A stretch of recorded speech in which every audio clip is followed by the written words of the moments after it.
What's up, guys? This is Barnabas, aka Mac and Cheese, bringing you a game of Gears of War 3.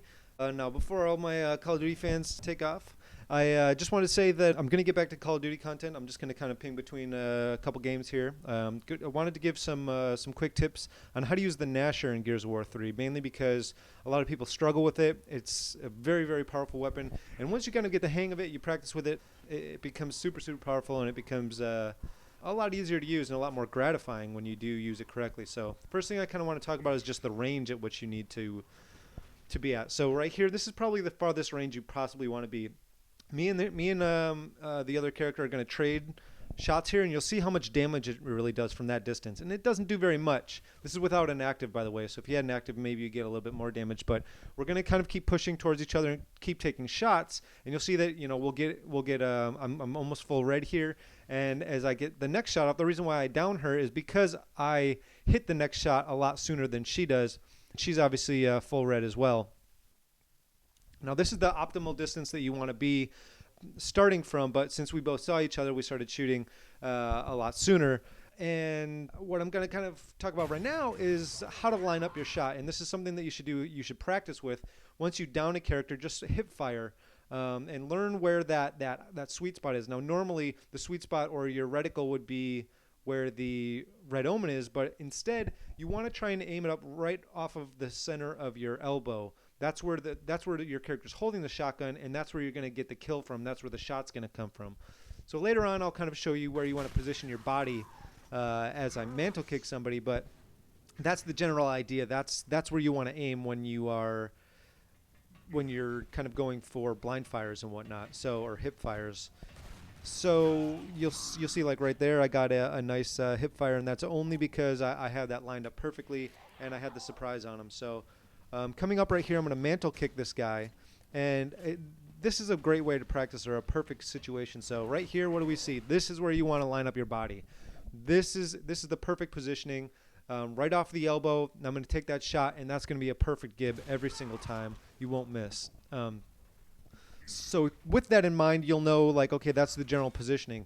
The next thing I'm going to talk about is just the element of surprise. Now, this person doesn't know that I'm here, and the reason is because I've hidden my body as far to the right as I can while still being able to pop around cover, and this is something you just practice with. So she didn't know I was there, and I surprised her. I kind of jumped the gun there, and so that's why that didn't work. But the main thing that you want to kind of keep in mind is that you don't want the barrel of your gun to be tipping out past your cover point. That's going to give away your position. Later on, I do that, and it's pretty obvious. The person sees the barrel of my gun, and they kind of jump away. Now here, I got a couple nice shots on them, and again, just practicing my hip fire as they're down. One thing to kind of do is, if you are feeling like you're not too confident with the Gnasher, is just load up a game with a bunch of bots and go around and just try and work on your skills here.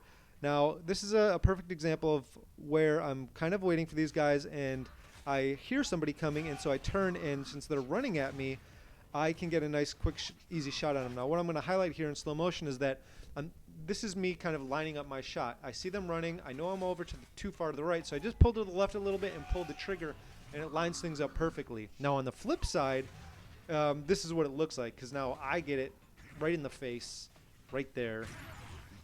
Not fun, but that's what it looks like. That's the perfect situation, right? Where if you're running with, or if the opposing team is running with their head down, you can just quickly turn and you'll get a nice, quick, easy headshot.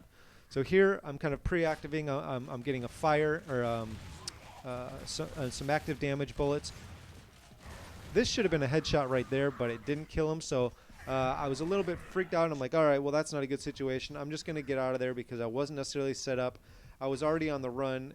He backs off, and then I get into another shotgun battle. And here I'm just kind of taking quick aim shots. I'm pop shotting, and I'm just constantly moving my controller to the left. And there's interesting little ways like to dance around people when you're doing these things, and it just takes time. Here I've got the element of surprise again, and I get two nice headshots because one person I think might have known that I was coming, but the other guy definitely didn't know. And here I'm just trying to not aim, I'm trying to hip fire, but I'm trying to line it up as best as possible so that I can basically have a greater view of where the characters are. If I start aiming down sights, then my field of view gets really, really small, and I might lose them. But if I'm comfortable with my hip fire, nice headshot coming up right here. Bam.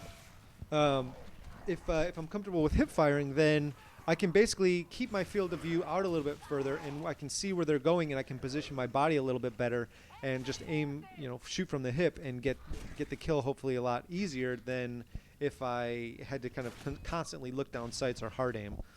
So what happens here is I kind of rush this. I feel like we shot at the same time, but there's lag, all that kind of stuff happens where you feel like you got the kill, and it's very, very frustrating. These things do happen, but that's all part of the game. The more comfortable you get with it, the more you understand, like, okay, well, that should have been a shot, but it wasn't. Now, here's where I give away my position. See how the gun barrel is over the side? I heard that guy up there. He saw me, so he stopped. He stopped going forward. I was going to try and flank him. Then I turned around, saw that other guy, and I realized, okay, I'm not really set up for either of these guys, so I'm just going to kind of abort the situation.